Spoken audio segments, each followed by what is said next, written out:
अड़े ॿुध, इहा त भाॼी कीअं ठाही? यार असांखे ॿुधाए, असीं भाॼी वाड़ी ठाहियूं। पुट हीअ भाॼी मूंखे वर्जिश करे ॾींहं राति महिनत ई करण पए तो अगरि न सुम्ही सुम्ही भाॼी ठही वेंदी। महिनत कर महिनत। ॾींहं जी वर्जिश कयां, उहा ॻाल्हि त सम्झ में अचे थी, पर राति जो वर्जिश कयां, सुम्हां केॾी महिल मां? मंझंदि जो सुम्हंदो कर, मंझंदि जो तेज़ थींदी दिमाग़। या स्कूल जे टाइम ते सुम्ही रहंदो कर। हाणे ॾिसजांइ पुट, क्लास शुरू थींदो न, ऐं सुम्ही रहंदसि, पोइ शाम जो वञी हथ वर्जिश वर्जिश। अड़े हिन भागी मां हथ कढे, हिन भागो थी सफ़ा चंड्रो। तूं अॻियां निहार, साईं पढ़ाई दी हाणे साईं चढ़ारवा। यार तूं त चवीं सही थो, हीअ मुंहं मां त लूसी थो लॻे। हलो इज़त सां ॻाल्हाए, भाॼी सीबो हाणे नथो छो 1100 साईं चढ़ायो था 1100 वाधो 1100 पढ़ण आयो कचहरी करण आयो। हलो अस्सलाम वालेकुम ॿारो, छा हाल आहे?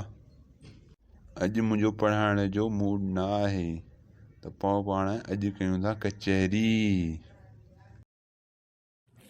अचो मास्टर सोतली, ॾिस जो मज़ो कंदा ॾाढो।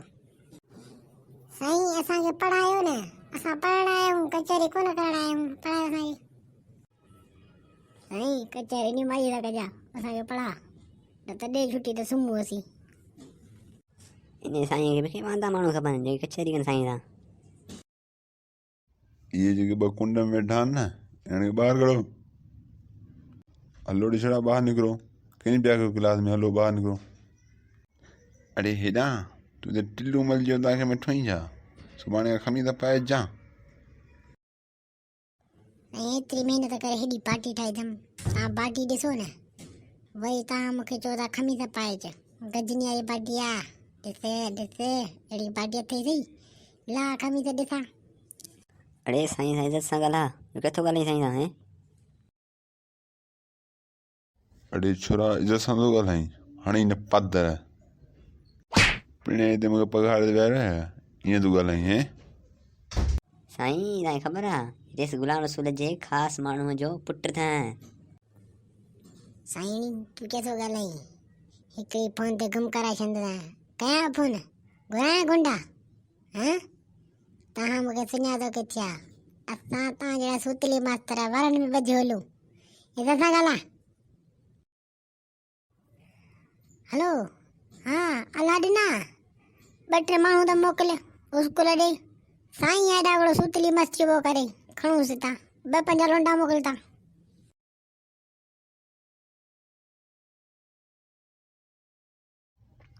छा थो चईं? अड़े घुराड़े पिणे या छोरा, आऊं कयां थो कुनफू कराठा।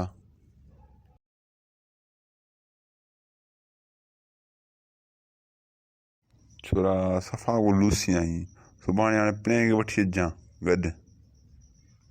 या त हाणे स्कूल में सुभाणे तूं रहंदे या मां रहंदुसि।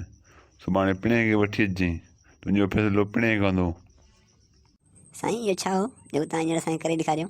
ॾाढो मज़ो हो हिन में, थोरो वरी कजो, मज़ो थो अचे। साईं वाह पा कयो त असांखे सेखारे वाला। इहो तव्हां भला छा चाइना से करे कमु कंदा या पहिरीं? वरी कयो त वरी कयो। साईं ठीकु आहे, पोइ सुभाणे बाबा खे वठी ईंदसि, पोइ तव्हां मुंहिंजो फ़ैसिलो कयो त केॾा था कयो मूंखे। हा त चवां थो त मुंहिंजी न स्कूल मां जान छॾे, किन्नू स्कूल त वरी जिम ते जिम कयां। छोरा तूं सुभाणे पिणे सां गॾु अचिजांइ ऐं खमीस लाज़मी पाए अचिजांइ। वरी इहो पिणे जे साम्हूं करे ॾेखारींदुसि। जुमा तूं त पढ़े, तुंहिंजो बि त पटियालो आहे। पढ़ंदे न त सुभाणे तूं पिणे वांगुरु पटियालो थियो वेठो हूंदे स्कूल जे ॿाहिरां। छोरा थिक ई घुरंदा, अॼोको ॾींहुं विञाए छॾियां।